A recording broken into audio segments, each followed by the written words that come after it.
Welcome to Forest Hill Cemetery in Eau Claire, Wisconsin.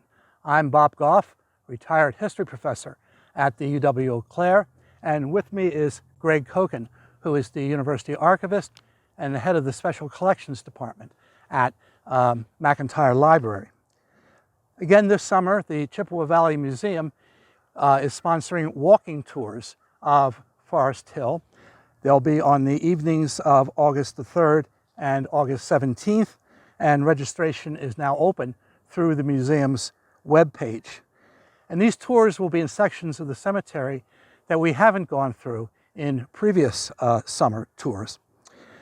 And also, again this summer, we've recorded short video segments about still other burial sites in the cemetery.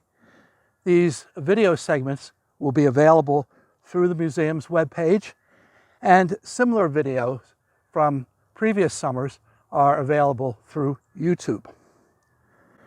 Both the actual and the virtual tours this summer will be on the so-called upper level of the cemetery. Now, as most of you know, there is a large hill which bisects Forest Hill Cemetery that extends roughly east to west.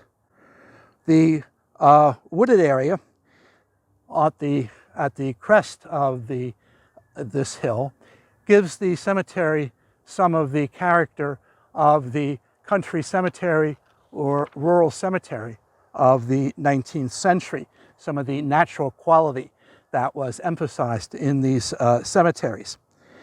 Today, we're standing near the crest of the hill on the south side.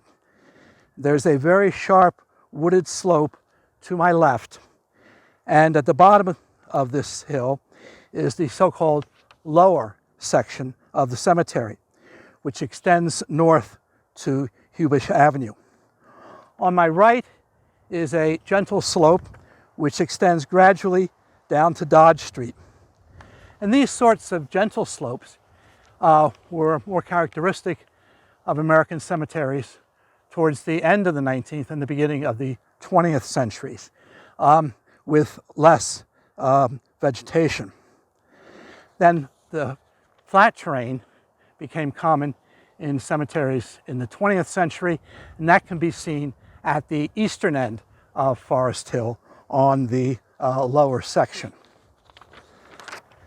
In front of me, over to my right, is an unpaved track which goes back into the woods. This track becomes rougher as it goes eastward along the crest of the Harding Avenue or Plank Street hill. Now, it's marked "Keep Out," so perhaps I shouldn't say this, but it has some observation points which have spectacular views of the southern half of Eau Claire. And over the years, there have been several proposals to pave and develop this track and extend it all the way to the east end of the cemetery to provide sort of an observation drive for people to see, a scenic drive. Now, this scenic drive would have changed the character of the cemetery by bringing more people and more vehicles into the cemetery.